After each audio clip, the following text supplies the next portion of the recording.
1947 Roswell incident may be the most famous UFO crash story of all time. But was it the first? On April 17, 1897, a mysterious airship was seen in the skies over the small Fort Worth suburb of Aurora, Texas, on a collision course with the home of a local judge.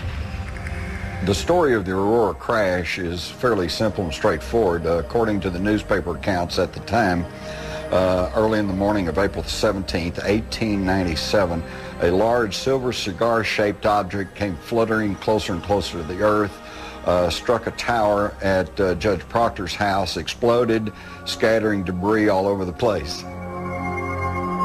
2 days later, April 19, 1897, the Dallas Morning News reported, about 6 o'clock this morning, the early risers of Aurora were astonished at the sudden appearance of the airship which has been sailing through the country.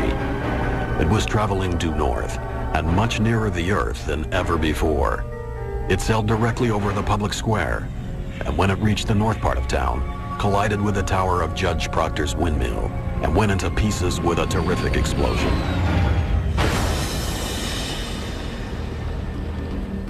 Scattering debris over several acres of ground, wrecking the windmill and water tank, and destroying the judge's flower garden. According to the local legend, many of Aurora's residents raced to Judge J.S. Proctor's farm to help in any way they could. What they found was beyond comprehension. The Dallas Morning News reported that someone or something was in the craft. The pilot of the ship is supposed to have been the only one on board, and while his remains were badly disfigured, enough of the original has been picked up to show that he was not an inhabitant of this world. Mr. T.J. Weems, the United States Army Signal Services officer at this place and an authority on astronomy, gives it as his opinion that the pilot was a native of the planet Mars. His description was that it was an alien in form, and he was referred to as a Martian. Now, the only reference to Martians at that time were in the drawings of the science fiction writers, so it could have been sparked in part by literature. Of course, I wasn't there, so I can't say for sure who piloted the craft. All I can go is by the newspaper accounts, and they made it quite clear that the remains clearly indicated he was not an inhabitant of this world. According to the Fort Worth Register, the alien did not survive. They reported that he was given a Christian burial in the town cemetery. The fragments of the craft were then thrown down a well. The townspeople more or less wanted to forget about it, and I won't say pretend it didn't happen, but probably couldn't cope with what happened and didn't know. A small stone was placed over the unmarked plot to confirm the grave of the airship pilot. But as time passed, he would not be allowed to rest in peace. Years have gone by, leaving fewer and fewer eyewitnesses to the events of April 1897. Eventually, the story became a legend, a colorful tale that some considered to be fiction. Judge Proctor's land was sold. The newspapers stopped writing about the incident in Aurora, and the gravesite became little more than a curiosity. My initial reaction to the Aurora story, I have to admit, was a little bit of one of skepticism. But if you're going to be a history writer, you need to at least make a stab at trying to find out the truth. And that's what launched my investigation. When I began to research it, however, I found that there was more to the story than just the Aurora incident. I went to the Dallas Morning News, assuming that the Aurora story would be a headline on page 1. Well, it wasn't. It was buried in the middle of page 5. And what intrigued me was it wasn't even the first airship story on that page. In fact, there were over a dozen different articles about the mysterious airships listed in the April 19th edition of the paper. There were at least 16 in that same area the 2 days before this incident. 16 reported cases by reputable people is significant. In late November 1896, thousands of witnesses reported seeing the mysterious airship 1,500 miles away over California. Over the next few months, the tale spread to more than 20 additional states from California to Michigan. In Texas alone, the airship was spotted in over 30 counties between April and May of 1897. For those 2 months in 1897, literally hundreds of Texans saw something in the night air over Texas. They described it as cigar-shaped. Some people said it had lights. Some people said it didn't. Some said it could go 200, 150, 300 miles an hour. It could do things that airships today can barely do. Top speed at that time was about 35 to 40 miles an hour by train. And for reputable people to say something flew over their head going more than 100 miles an hour would be the same as us saying something went over our head going thousands of miles an hour. Texas historian Wallace Cheriton focused his research on the incident on the so-called witnesses listed in the newspaper articles. What I was trying to do was prove, were these real people? I was very pleased to find, yes, they were. They were, in fact, real people. When I first heard the stories of the airships, that excited me. It wasn't a lone incident. People across the country were experiencing something. That gave it validity. What were they seeing? Why were they seeing it?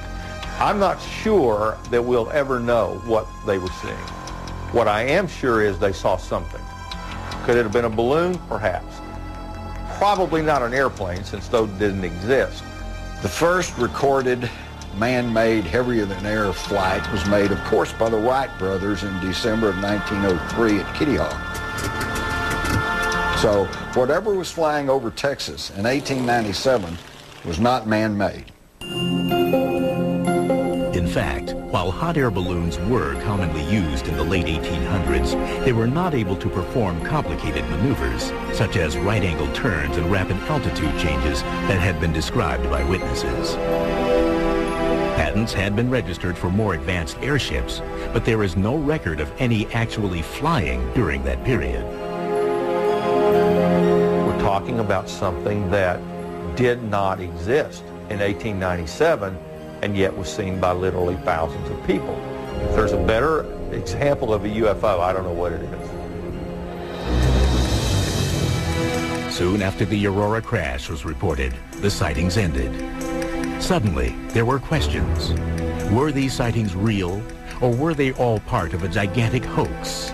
If you subtract out the known hoaxes, if you forget about them, what you're left with are hundreds of sightings by just common, everyday people that had absolutely no motive other than the fact, I saw something and I want to report it. Over the years, we investigate hundreds, thousands of UFO reports.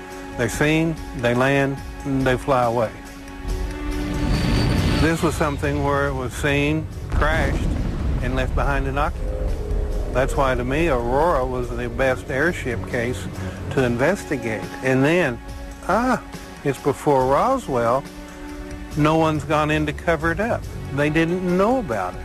So that, to me, was the ultimate case to get the evidence I needed to prove or disprove what was going on. Coming up, the investigation focuses on the alien on board. We sent a letter and asked permission to exhume the body.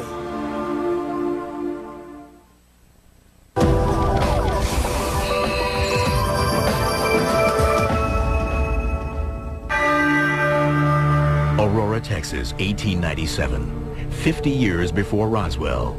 Newspapers reported a major crash and a dead spaceman buried in the Aurora Cemetery. But as time went by, the story was lost. Then, 70 years later, it resurfaced. Well, in 1973, Bill Case started writing articles for the Dallas Morning News, and that spread over the countryside.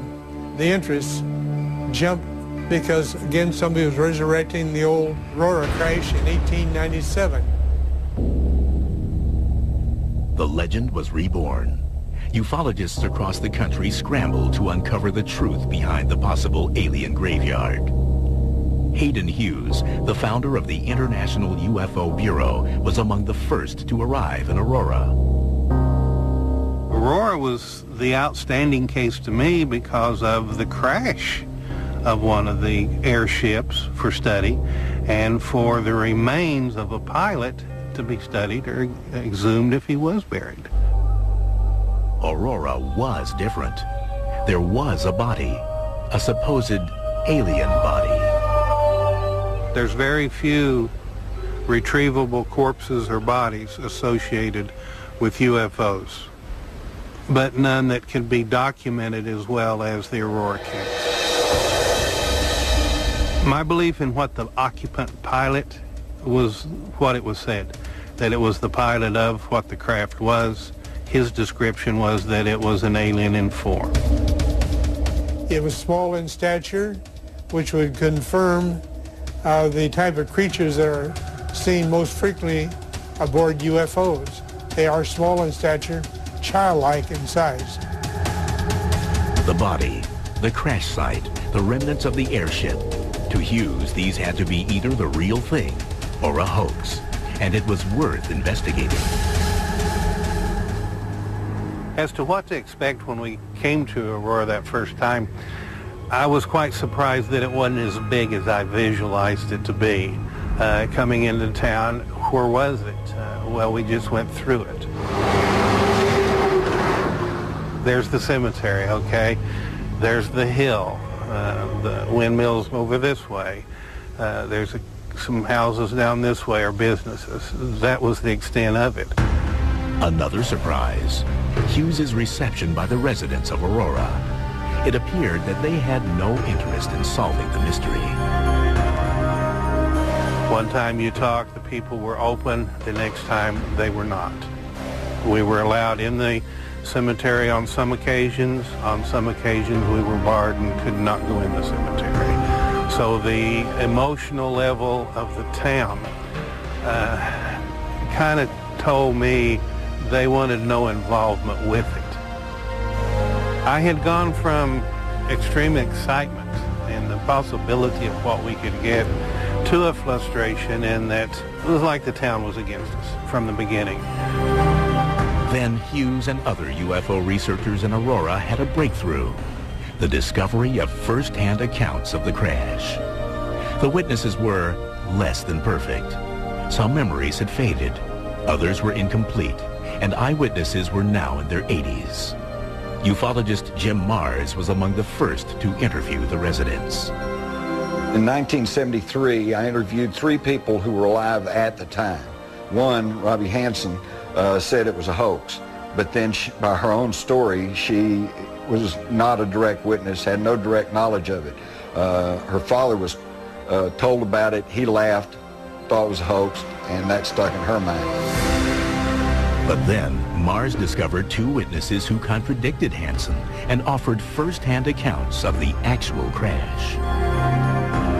There's Mary Evans, who did recall that something crashed. Her parents went to look at the wreckage but would not let her go. So we have kind of an indirect witness there who says it did happen. And then we've got Charlie Stevens, who is a 10-year-old boy, was out doing the chores and actually told me he saw the thing go over and said it was trailing smoke and it seemed to be in trouble. He saw it disappear towards Aurora, heard the explosion, saw smoke going up. He wanted to go up and see what had happened, but his father, this old farmer in 1897, said, "No, son, we have to finish the chores."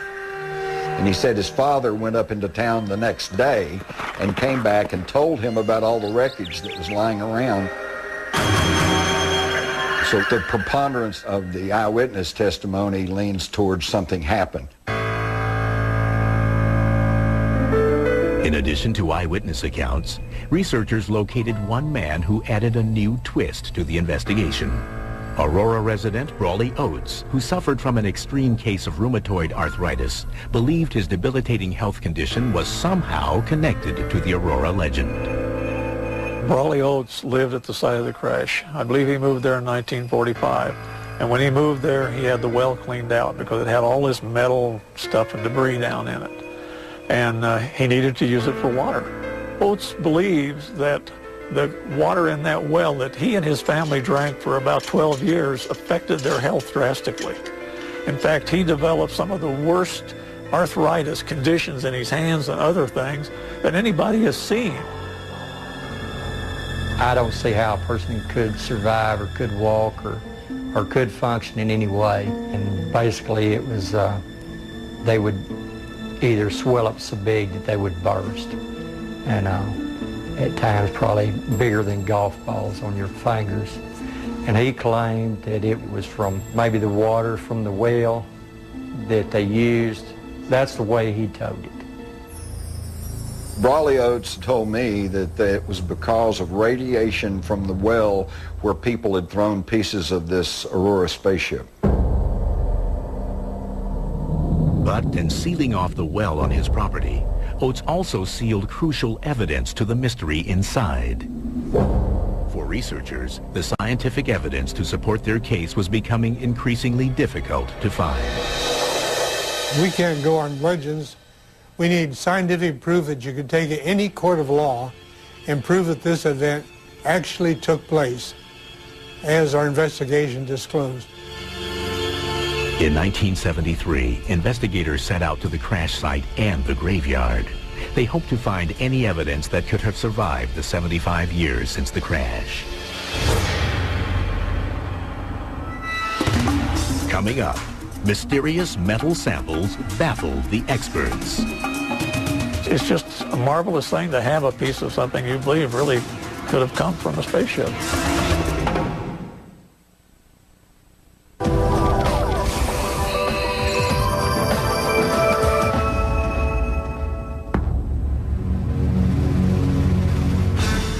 In the 1973 investigation, researchers found witnesses that authenticated an airship crash in April 1897. There were also claims of an alien buried in the local cemetery. But even with personal testimonies, ufologists realized that they needed scientific evidence. They hoped to find debris from the crash on the property formerly owned by Judge J.S. Proctor. What happened to the metal is probably anyone's guess at this point.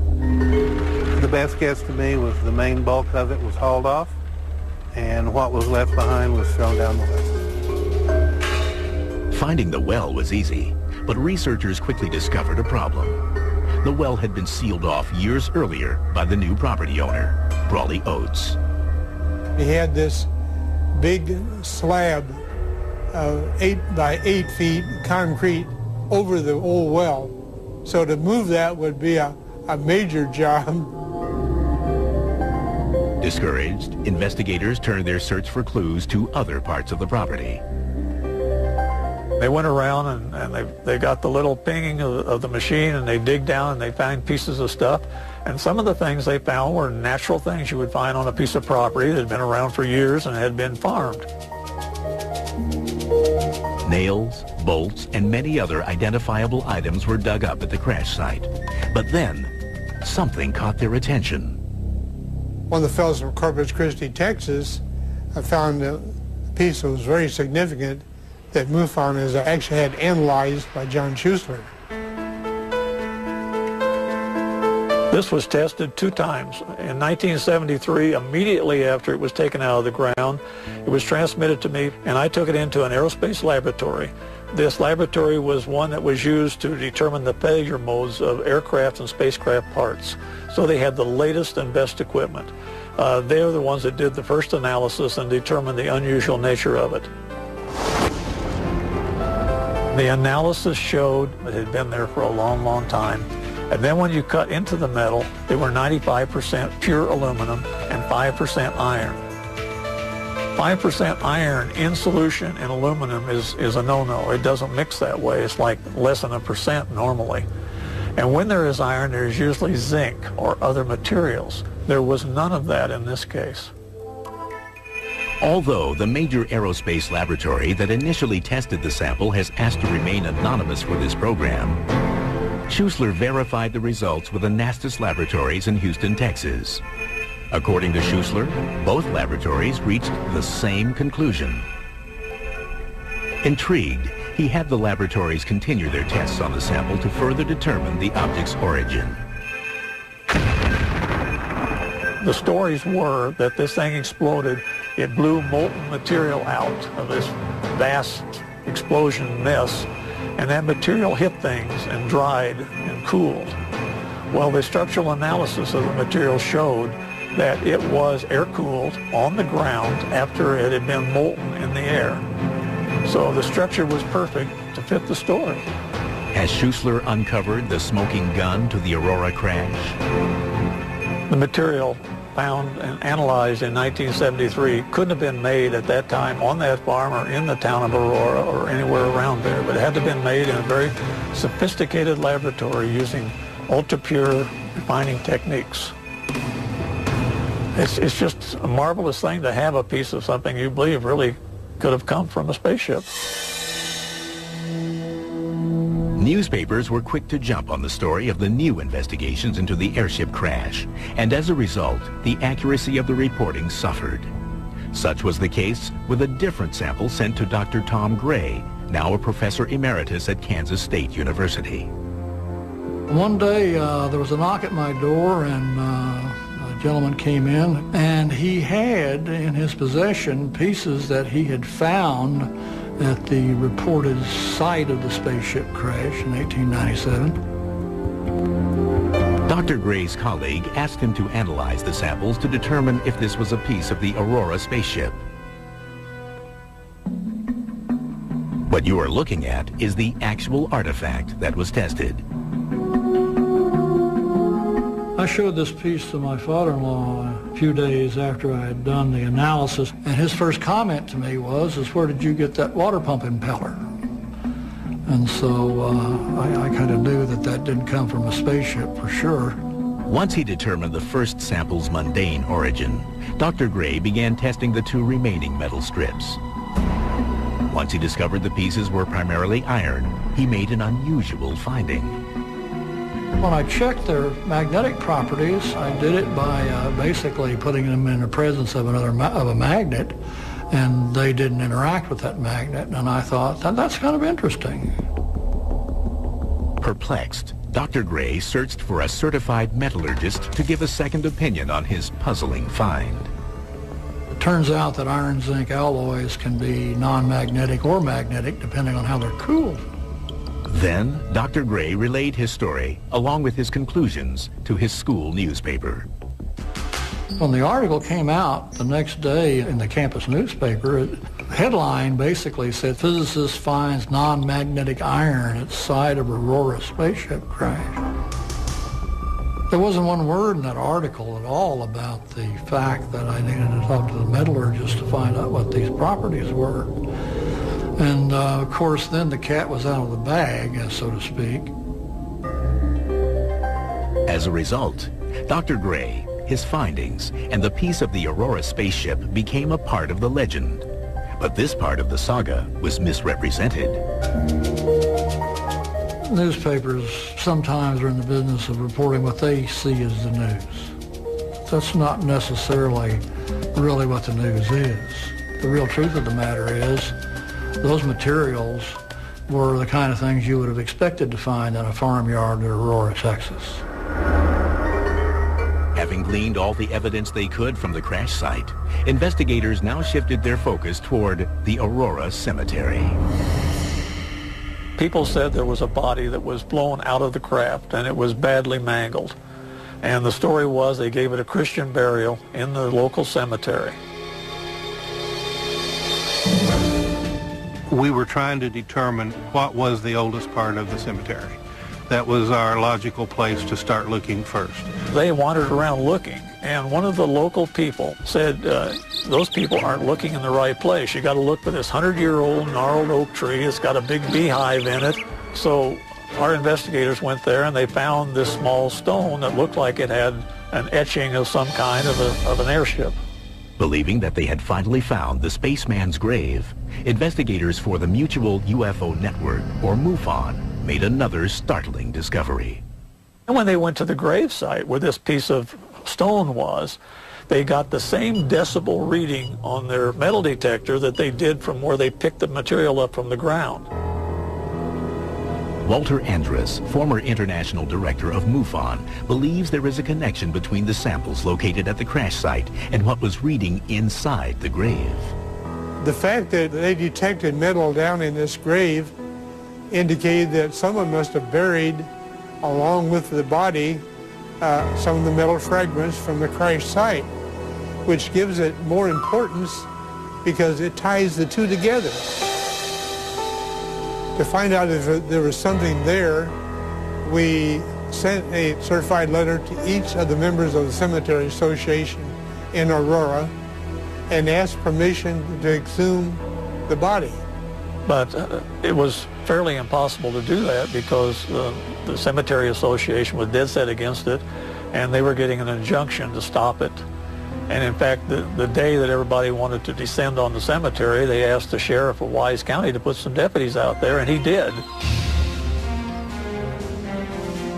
He said, we don't want people coming into the cemetery and digging all over because we're very proud of what we have here, and we don't want to see a lot of excavation going on looking for a body. Well, it's frustrating because if we could found that, this would be one of the bigger events, and we would top off this whole investigation by coming up with an alien body. After 2 weeks, the patrols ended, and MUFON investigators suffered a crushing blow to their research effort. When we were able to get back to the grave site, the marker was gone. We don't know who took it or how. Then, another blow. Someone had driven a 3-inch pipe down into the earth there and apparently pulled the metal up in this 3-inch pipe. One of our MUFON investigators checked it and did not find any trace of metal with his metal detector. What could have been evidence to authenticate the Aurora UFO mystery was gone. Coming up, skeptics fight back. Other explanations to the Aurora legend are far from being out of this world. In Texas, we have an old saying that never let the truth stand in the way of a good story.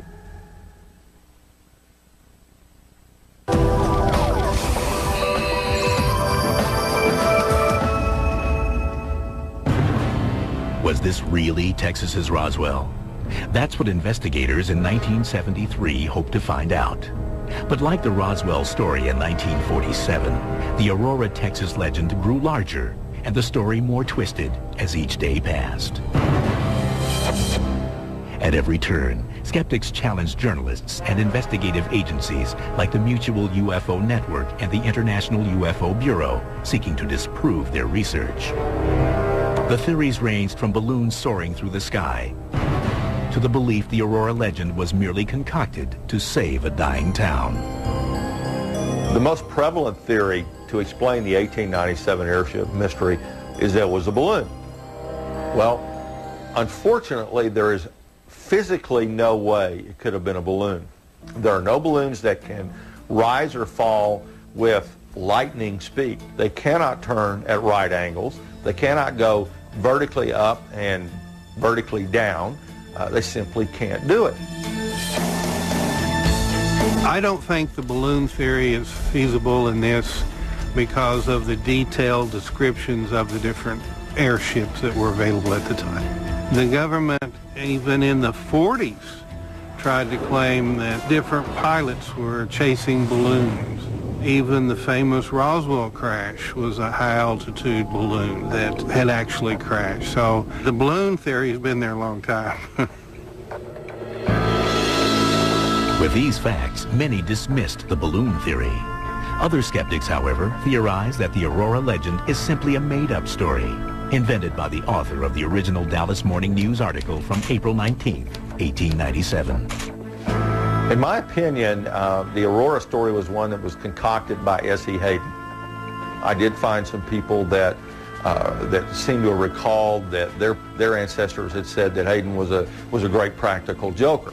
And what a wonderful practical joke this was in 1897, except that it wasn't recognized at that. I've heard the allegation that the author of this article, Mr. Hayden, was a prankster and a hoaxer. I've seen no hard evidence of that, and I've seen no other articles that he wrote that turned out to be wrong. Although Cheriton is challenged by some experts, he offers a convincing argument to back up his claim.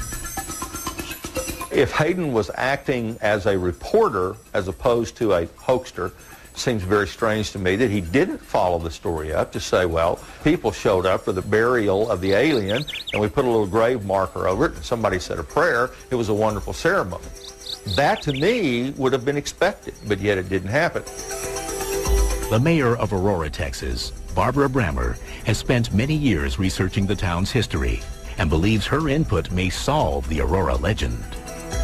The legend, from what I have been able to read, started after several disasters that we had in the city. The first of those disasters was a brutal boll weevil infestation, which destroyed Aurora's primary cash crop, cotton. Shortly thereafter, there was a fire on the west side of the town that destroyed several buildings, and several people lost their lives. And the deaths did not stop there. Shortly after the fire, a massive outbreak of spotted fever nearly wiped out the remaining population of Aurora.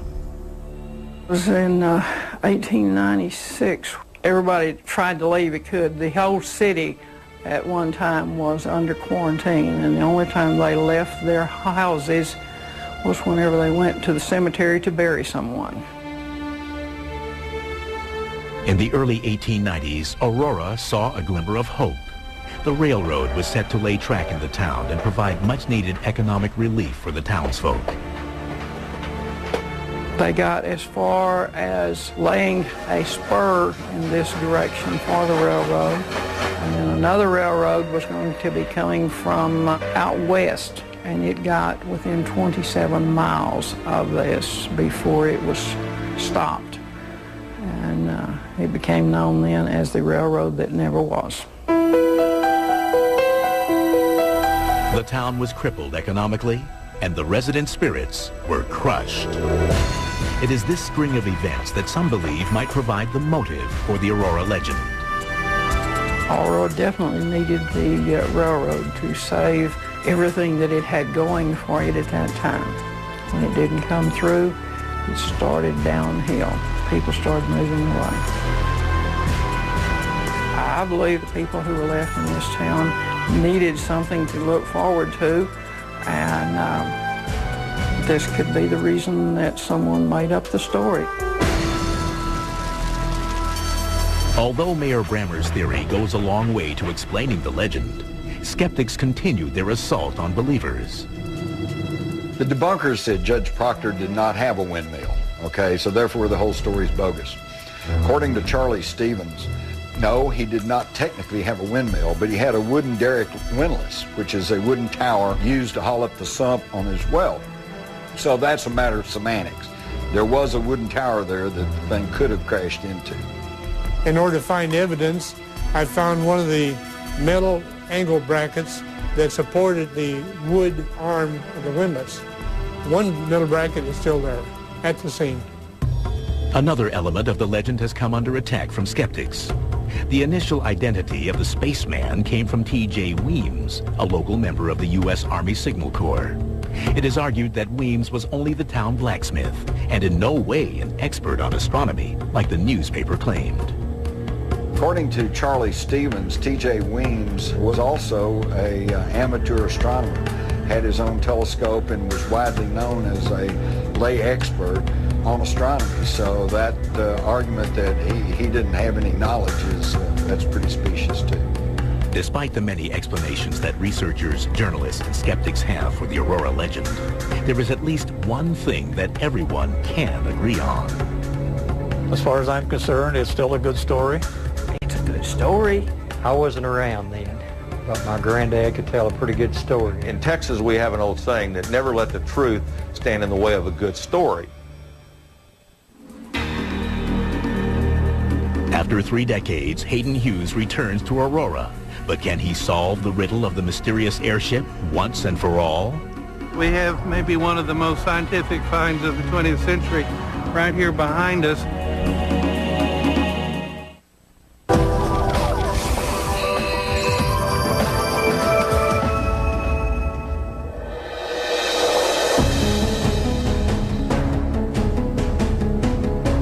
It has been more than 100 years since the quiet of Aurora, Texas was allegedly shattered by the crash of a mysterious airship. Like the incident in Roswell, New Mexico, that supposedly took place in 1947, the truth may never be known. But to some ufologists, this case from 1897 may be the key to solving the whole UFO phenomena once and for all. The significance of the Aurora encounter was that there was a body left to be studied, and that there were hundreds of sightings of the same description over the central United States during that time. We see what happened at Roswell, we see what happened at some other sightings, but this one held the answer, and because it was before modern day censorship, that's a key. It's still there. No one went in to cover it up.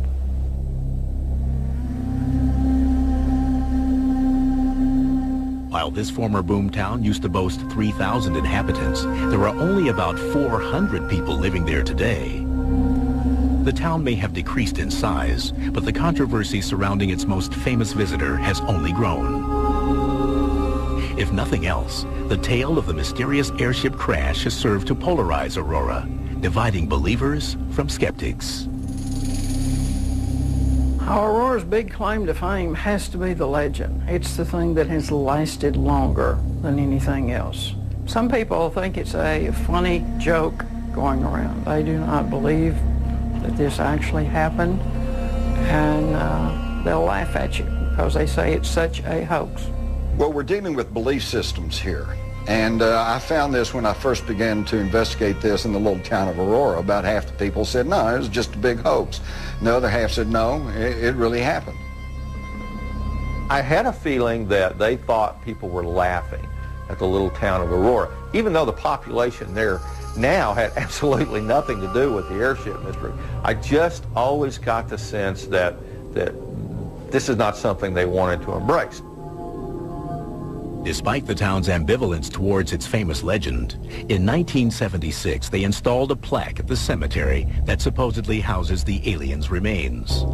Since the actual stone marker was stolen more than 30 years ago, it is impossible to know the precise location of the pilot's body. To me, the only thing at this point that would satisfy it, it's pretty obvious we're not going to find a grave site to dig in. So, secondary, let's go to the well. Although the windmill above the well no longer exists, the former Proctor property was purchased by Brawley Oates in 1945. Long-standing rumors hold that the well on the property was contaminated by radioactive debris. More than 100 years later, the legend has also grown to include a mysterious patch of ground that lacks vegetation. When the mayor shared details of this rumor with Hayden Hughes in 2005, it renewed his interest in solving the mystery. Aurora, to me, had the most possibility of providing evidence that could confirm or deny the existence of the airships and the occupant. And when we left empty-handed, I saw it kind of as a failure because the evidence was still there. Maybe 2 feet under where we were standing. But still, we were unable to walk away with something we could really go forth and say, all right, here's something. Let's investigate that further. For the first time in over a quarter of a century, Hayden decided to revisit the place where it all began, the crash site. This is the alleged crash site of the airship. We're on top of the hill, valley all the way around. This is where Proctor had his property. His windmill was here, and we had a well, which was later cemented in.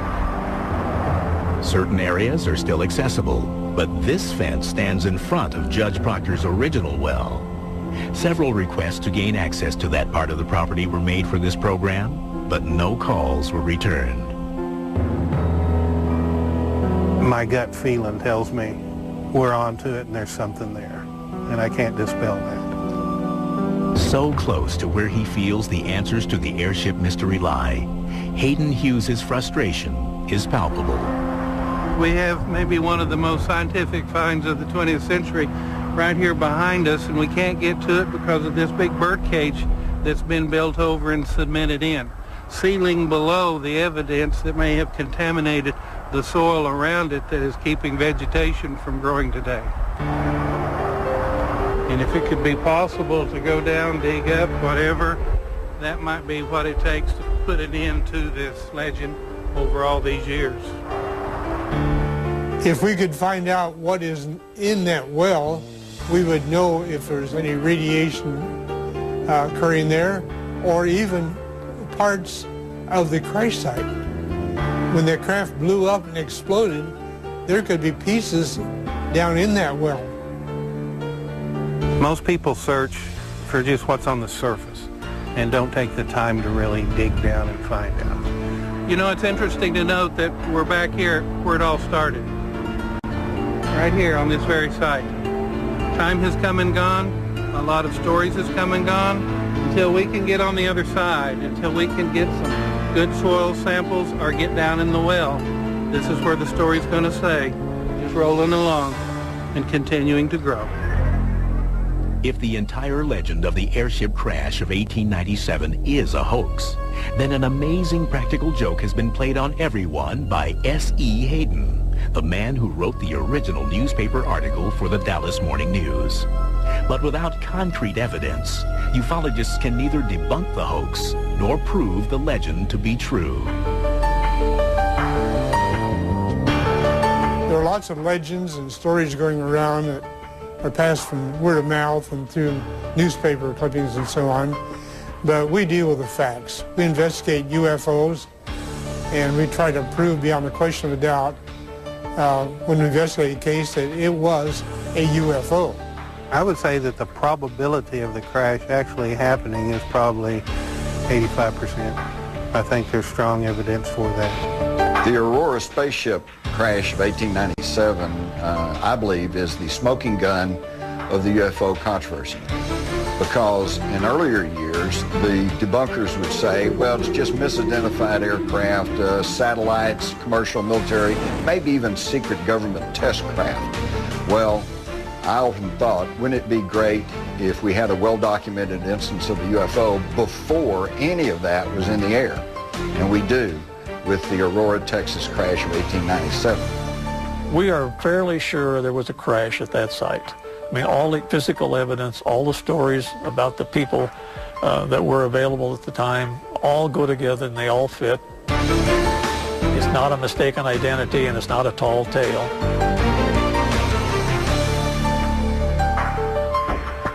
My conclusion, in a nutshell, something happened in 1897 that to this day we cannot explain. We can eliminate a lot of stuff. We know it wasn't a balloon. We know it wasn't an airplane. What was it? I don't know. UFO? Obviously. Where the UFO came from, that's the big mystery that, quite frankly, will probably never be solved. Will the ultimate truth ever be known about the Aurora case? I don't know. I would like to think that there is an alien in the grave, but it may come down to there's nothing in the grave. That's the legend.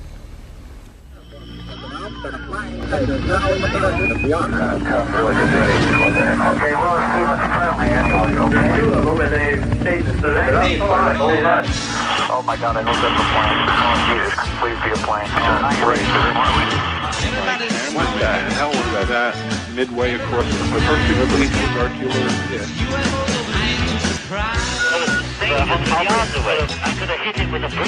For the first time, we're studying something that's studying us. Something fired a beam of light. Doing a circle, you can imagine, circling our warhead. Fired another warhead.